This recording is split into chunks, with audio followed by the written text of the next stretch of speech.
আগরতলায় সিআইটিইউ রাজ্য দপ্তরের শনিবার সংগঠনের ৫৬তম প্রতিষ্ঠা দিবস যথাযোগ্য মর্যাদার সঙ্গে পালিত হয়। এই উপলক্ষে রাজ্য দপ্তরে বিভিন্ন কর্মসূচির আয়োজন করা হয়। অনুষ্ঠানে সংগঠনের পতাকা উত্তোলন, প্রতিষ্ঠা দিবসের তাৎপর্য নিয়ে আলোচনা এবং শ্রমিক আন্দোলনের ঐতিহ্য ও ভবিষ্যৎ কর্মসূচি নিয়ে মত বিনিময় অনুষ্ঠিত হয়।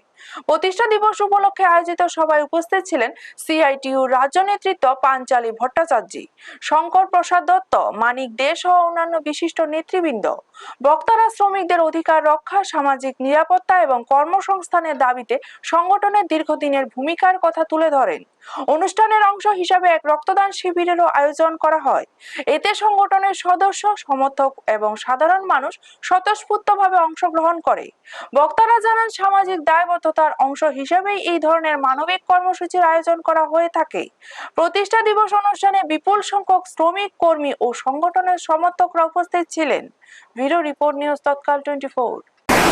তারা সরকার বিরোধী যে মানসিকতা থাকা দরকার, কারণ সরকারটা মালিক শ্রেণীর স্বার্থ রক্ষা করছে, সেই জন্যে যে ভূমিকা ট্রেড ইউনিয়নের দিক থেকে থাকা দরকার ছিল, সেই ভূমিকা ট্রেড ইউনিয়নের দিক থেকে 60-এর দশকে আমাদের দেশের শ্রমজীবী মানুষ তারা পাননি।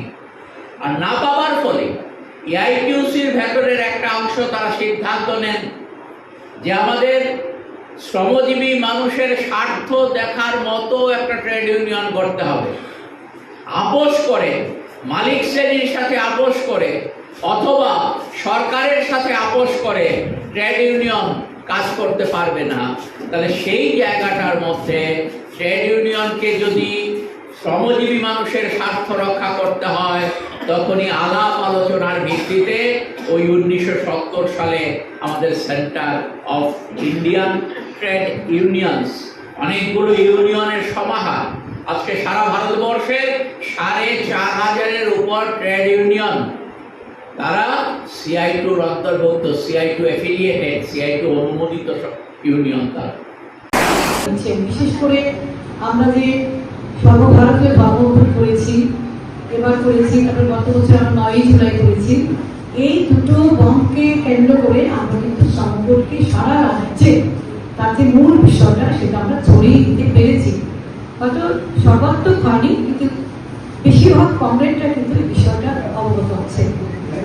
সমগ্র আমরা এই মুহূর্তে মনে করছি আমরা যারা শ্রমিক ফ্রন্টে কাজ করি, আমাদের কাছে এই মুহূর্তে এটাই হচ্ছে সবচেয়ে বড় কর্তব্য, দায়িত্ব, যে এটাকে একেবারে চুল ছেঁড়া বিশ্লেষণ করে সমস্ত শ্রমিকদের কাছে এই বিষয়টা পৌঁছে দেওয়া। শ্রমজীবী মানুষ মানে আমরা মনে করি ভারতবর্ষের কোটি কোটি মেহনতি মানুষ, যাদের কাছে এই শ্রমকর ভয়ঙ্কর দিন সামনের দিকে তুলে ধরছে।